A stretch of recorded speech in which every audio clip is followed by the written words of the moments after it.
Hi everybody, welcome back to Well Woman. This is part one of a very special interview episode called Shining the Light on You with Vedic astrologer Darinka.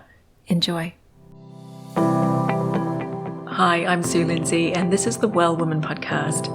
I've worked with countless women and teenage girls over the years as a natural women's health clinician. And I know how hard it can be to get the help you need to overcome hormonal imbalance, infertility, perimenopausal symptoms, and more. In this podcast, I bring together the best of East and West, my knowledge in natural medicine and nutrition, together with insights from experts in the field of women's wellness. I'm your trusted guide as you navigate your hormone healing journey, giving you support and guidance along the way. Thanks for listening. Don't forget to follow and subscribe. It's time to nourish you with Well Woman.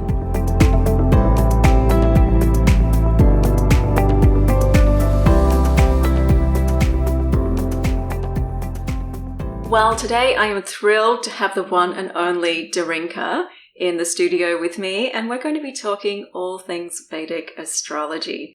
Now, Darinka, if you're not familiar with her already, is a Vedic astrologer, also a body worker, massage therapist. So everything from kahuna massage, which I absolutely love, by the way, to lomi lomi. Welcome into the studio, Darinka. Thank you, Celine. It's a pleasure to be here. Oh, I also want to say you have a podcast, Under a Vedic Sky. Yes. Yes, I love that podcast. You must be generating a bit of a following now because you give these wonderful forecasts, these little bite-sized forecasts. There have been some crazy things happening in our world lately, haven't there? There has. I feel like astrology is a guide. It helps us to, make sense of things that sometimes feel a little too unusual to just ignore. I guess it's getting that deeper insights. And like to bring the macrocosm, microcosm idea in here, greater insights into what's happening universally, but also in our internal universe. 100%. Yeah, I found that so fascinating when I had a session with you. So everybody, I'm speaking from experience today. Vedic astrology is so fascinating, and Darinka did my chart a few years ago. It was a couple of years ago, yeah. So firstly, the term Jytoish, which is often used to describe Vedic astrology, am I pronouncing that correctly? Yeah, you are. Tell me about that word. I mean, is it Sanskrit? Does it have particular meaning? Yeah, the word Jytoish it's a Sanskrit word, and it comes from the word Jyoti, which means light, and Ish, which is a suffix for the supreme reality or the word God, something like that. So there's many names for God in Sanskrit, so you could say Ishwara, so Ish. That's my loose translation of it. So Jyotish really is a study or the science of light, because it's light that gives us the information that we need in order to see our path. Is it kind of like also a gateway into, I guess, the subtleties of the world that we live in as well? Because we get really caught up in the physical realm and what's on the surface or in the material. And is it just a way to go deeper? It is. That's a really good question. All of yogic theory and yogic knowledge, Vedic knowledge, which includes Ayurveda, the Indian system of health and healing, Jyotish and, mantra and all of the branches of the Vedas, but particularly with Jyotish, the philosophy that underpins that is based on the law of karma. And so what I've often noticed is that there's this idea that people don't like that their fate is already written. But the notion of karma is cause and effect, and that everything that you are today, your heritage, your height, your body, your skin color, your relationships, your parents, how many children, everything that brings you to this moment is as a result of the past actions, just like an oak tree is a reflection of the seed and all the information that was in that seed. So when you're studying astrology or Jyotish, you're looking at the birth chart, you're actually looking at yourself. You're looking at all of the past impressions that have brought you to this moment and the probable future if you continue on your current trajectory. And then within that, there's a lot of nuance. That is so interesting. I also picked up on something you said there, which was when we look at our charts, I mean, maybe there's a tendency for us to really focus on the negatives. And we don't really see it in a very holistic way. We don't see all aspects of ourselves. But I know when you did my reading for me, I felt like I saw so many aspects of my life, my partner, my child, my parents, and there was so much in that chart. It was some sort of imprint, and I had no idea it was going to be that vast. You know, people are so surprised, but then also they get a deep sense of clarity and affirmation when they're a stranger that they don't know. And even in my recorded, like I do recorded consults, and I'll just get the time, the place, and the date of birth, and then there'll be some questions that I'll answer, and people say it feels like you know me so well. And that's because astrology, in a way, it's a language rather than a belief system. And once you understand how that language works and the rules with that, then you can read people's charts because it's full of symbols. And those symbols contain, you know, enormous amount of meaning. And then it requires, yes, intellectual skill and knowledge, but then also intuition to, in a way, divine the answers or insights.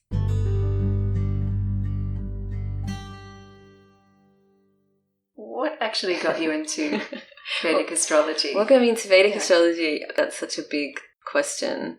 I started astrology because it was the first time that I got some clarity on my past and my life experiences and my childhood and the intensity that I personally had experienced in life, including, you know, the death of both my parents and a lot of unsettledness. And the first time I read astrology, and it was Western, it had Moon in the 12th house with Pluto and had Scorpio, and I was learning what all this meant. And one of the first things it said was early death of the mother, or an intense experience with the mother. And I was like, wow, what is this? Like, how does this know? How does Taurus relate to the, like, and so my brain is more like scientific. It wants to pick it apart. Yes, it's real, it's resonating, but what does that mean? And so my journey for, you know, all the healing arts was really about healing myself. I wanted to know myself so I could manage my emotions better. I wanted to do body work so that I could feel safe in my body again. I discovered these things because that's what my natural curiosity led me to. I explored yoga because I had a connection with India because of my parents. Through the yogic system, I found a vast body of knowledge that I could not surpass anywhere else in terms of understanding the deep esoteric mysteries of the universe and the creation of atomic matter. And, you know, I just went into these rabbit holes in my early 20s. And that's what led me to Vedic astrology. And then it was realized that it was totally different to Western. And my sign was different. I felt that everything that Vedic stuff was in Indian, I felt like there was so much more depth and integrity to it. I decided that I needed to actually learn astrology properly with a teacher. So sorry to hear about your mother, and I mean, I know you've known you for many years now, and it is life-changing, isn't it? It changes us at a very soul level when we go through those tragedies. So, listeners, at this point, when Darinka is talking about her family history, there is a little bit of noise in the background, so I'm going to substitute a backup recording. And the reason for the noise is actually really sweet. Darinka has a dog, Muku, who was having a little nap, but as she was talking, his fox-like ears pricked up and he jumped up on the couch where she was sitting to be next to her. So you'll hear him stirring and shaking and waking. But how wonderful is it when our animals are there for us? Okay, let's play on. And your father as well. I mean, how old were you, if you don't mind me asking, when your mother passed? Yeah, that's okay. I was 7 months old, actually, and my mom had a deep connection to India, and both my parents were devotees, but I think it was more like my mom, of Satya Sai Baba. And so she went to his ashram in Bangalore to see if he could heal her. She had leukemia. And she had leukemia while she was pregnant with me. But he said that the cancer was too far gone and he couldn't heal her. So she actually passed away in Bangalore, in her favourite country. And then I grew up with my dad, which was complicated, and, you know, there was violence and there was abuse growing up. Any kind of loss and intensity or tragedy or abuse, it does change you at a very core level, and you think, why? Why me? Why did I suffer? Why do I have to go through this? If you're wondering about the background noise, I have my little sidekick, my little dog with me. Okay. Come on up here, darling. And anybody who's listening to this, you'll see that he makes a regular presence on my social media. Oh, he's just beautiful.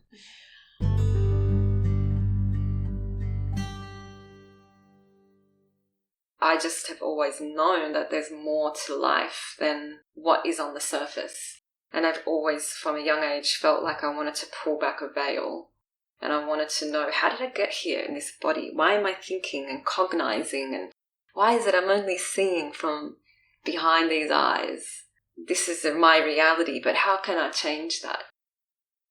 Yes, and I can definitely see this with you in the way that you live your life. You've got this very seeker feeling about you and looking for the deeper meaning in things. I'm sure that's in your chart somewhere as well. Just tell me a little bit more about karma. You mentioned it before, and I've been confused by this word in the past, you know, because I hear about it in certain ways, sometimes more often negative than positive. What's your take on karma? Well, karma is, again, it's a Sanskrit word and it means action. That's all it means. Unfortunately, in our culture, we tend to see it as punishment. And this, I feel, is because of religion and because of, 1,500 years of oppression and the sense of being punished by God or by these people that control and dominate society. And this is very much what you see in Abrahamic religions. Whereas in Dharmic religions, so you see that in Asia and you see that in India and you see that in the ancient Chinese culture as well, is Dharma means living in accordance to your true self. And you're not punished for your actions, but you're punished by your actions. So when I was a little kid and being a very hot-headed Aryan, I was sitting in the kitchen and the hot stove was on, the hot plate, and Dad said, "Don't touch the stove."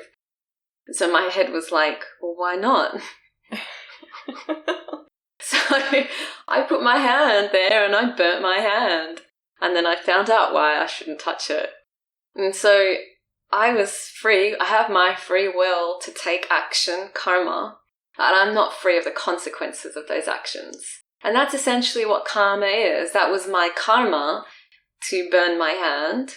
And it was my karma as well to experience the consequences. So in a way, the word can be a little bit interchangeable, but it's very impersonal. And so we say, oh, well, how can you say that it was that person's karma to get murdered?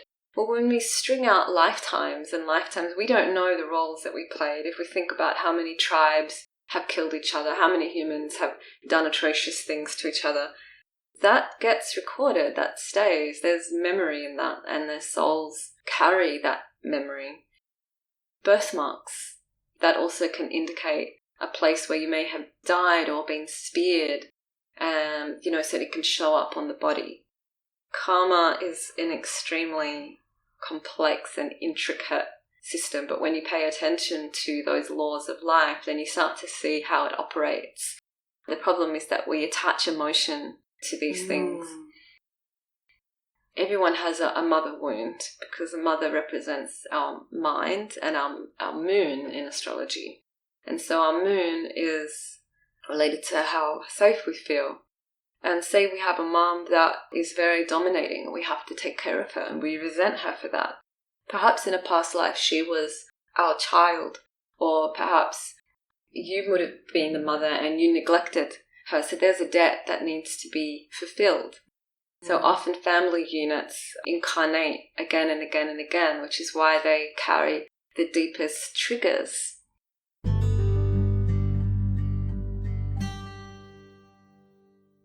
In terms of health and wellness, how could Vedic astrology help us to, I guess, navigate life, maybe with more understanding of what's happening in our bodies, in our internal landscape?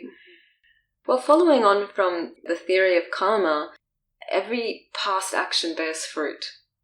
And we can tell whether that fruit is beneficial or not by the quality or the nature of that fruit. If it yields a bit bitter result, then, we think, okay, we've got to change my actions so that I can get a better outcome.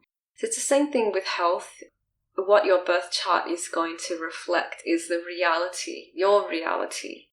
And it actually allows you to step up and take absolute responsibility. It's showing you, well, this is who you are. And it could be like, oh, well, I don't believe that. But the body will present itself anyway. And so the body keeps the score. The body will reveal the nature of the personality. So you don't even need a birth chart to talk about people. Once you learn astrology, you read people just by their facial expressions, the way that they dress, everything, the shape, like there's Chinese face reading, for example. Absolutely. So all of that, because the planets and astrology is in your body. The way that you can, understand your health is understanding that your physical vessel is a culmination of the 5 elements, the 4 physical elements: fire, earth, air, water within space. And the 5 primary planets, excluding the sun and the moon, in a way control the universal flow of those elements. And so when they go retrograde, or when different things are happening, it disrupts that elemental flow. And that's what essentially, those blockages is what causes physical blockages in our daily life, but also in our body, in our channels, energy centers, organs, and things like that. If you have like an affliction, which would be a difficult planetary combination in a particular sign, you could go into that and study the nature of that on an emotional level, a relationship level, but of course on that health level, on a financial level. The key thing with this is that with astrology is that it's based on the understanding of this term called the Kalpurush. Kal means time, and Purush loosely is like the physical body. The human body is a reflection of the body of the universe, starting with Aries at the head and Pisces to the feet.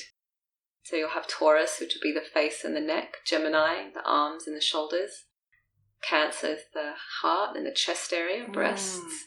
Leo is the center of the body, also the heart and also digestive power. Then you've got Virgo, which is the intestines and the lower digestive tract, and then Libra, which is the reproductive health.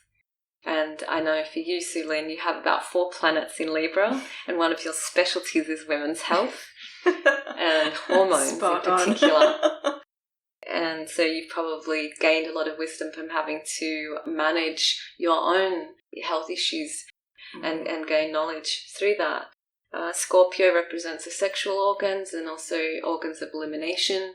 The Sagittarius is the thighs and the upper leg. Capricorn is the knees. Aquarius is the calves, the lower leg, ankles. And then Pisces is the feet. That is so interesting. From the way that you were describing someone working with a Vedic astrologer to understand what's happening in their bodies, it takes that randomness out of an affliction or an illness or a condition. What I love about it is it transforms it. It allows it to be a signal, a warning sign, an impetus for some sort of further action that you can take. Absolutely. So, yeah, it's very positive, isn't it? It's got a real positive feel about it. It is. Like, I know that I get to understand my own strengths and weaknesses with greater insight. And I'm also learning astrology by, as each year progresses, and I notice little changes in my body and little health things and or skin issues. And then I see like, okay, I saw that in my chart when I was like 28, but nothing was manifesting then because it takes time for certain conditions to manifest. So you can take precautions, and I sometimes get teased for being particular about certain things, and there is a reason for that particularness in a way. I think one of the other main things with astrology that's so helpful is the timing of events. It's essentially all about time. And so there's a time and a place. So you're not going to necessarily see the results of your actions immediately.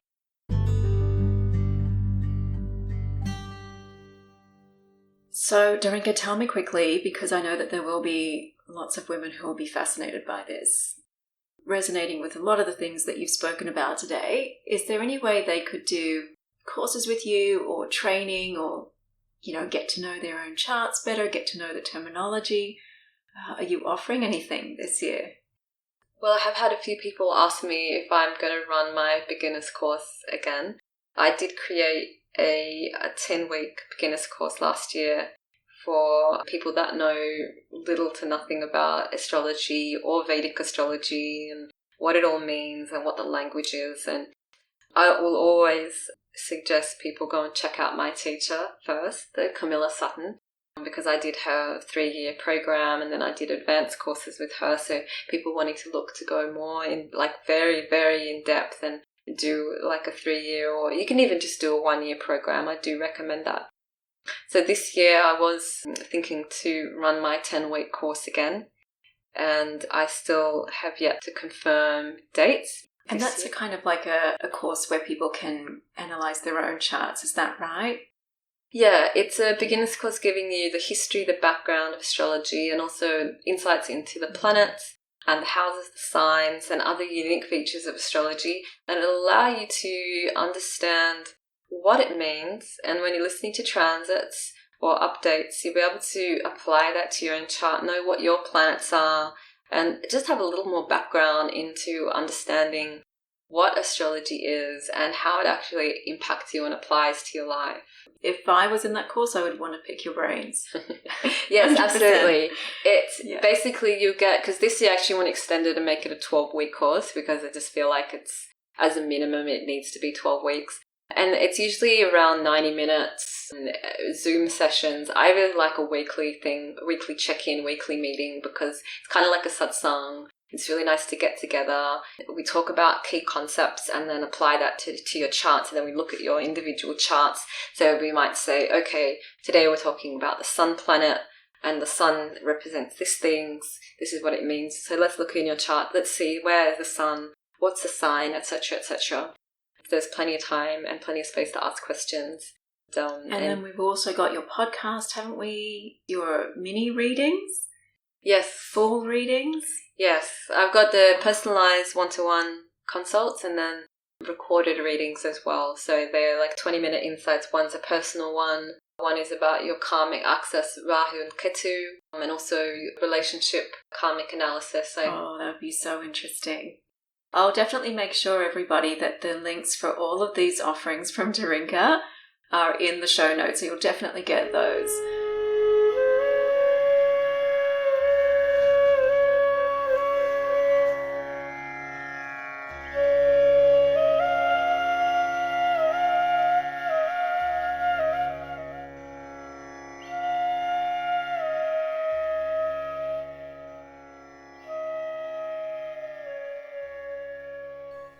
And it's time for a story. Here's Darinka sharing the foundational story behind the body of knowledge of Jytoish. Enjoy. There was a story that I wanted to share in relation to astrology. Well, there's several, but one in particular was about Shiva and Parvati, who are, in a way, symbolic manifestations of consciousness or particular aspects of consciousness, rather than looking at them as gods to some abstract concept to worship. So Shiva and Parvati, they're sitting up looking at humans on earth and seeing how humans are walking around in ignorance, bumping into things and creating a mess of karma, a lot of knots and a lot of tangles. And Parvati, overwhelmed with compassion, said to Shiva, "Oh, wouldn't it be wonderful if there was a way that humans could understand these things before they happened?" Parvati said, "Oh, you must tell me the secret." And so a husband never denies his wife, but he said it in a whisper. And so he whispered the entire science of Jytoish to Parvati. Now their son was Ganesh, and Ganesh, with his giant elephant ears, was eavesdropping. And so with his enormous elephant memory, retained the entire body of knowledge of Jytoish. And I can't remember exactly what happens after that, but I do believe that Ganesh then spoke it to some rishis or enlightened beings on Earth. And so that's how the science of Jytoish got passed down. It truly is a gift from above, because, you know, the mathematics that's involved in it, before computers, they did all these like, it's just phenomenal. Yeah, so it's just a profound gift to us, to give us light on our way.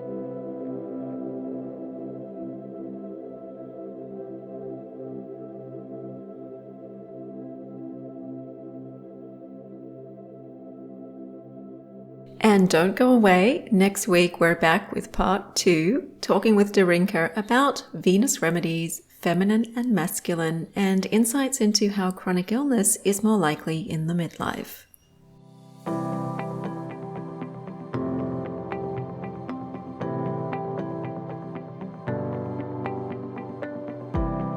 Hey everybody, please note that the information, opinion and advice provided in this podcast are not intended to replace professional medical care. They are for general information and educational purposes only. The views and opinions expressed in this podcast may not always be those of the host. Thanks for listening.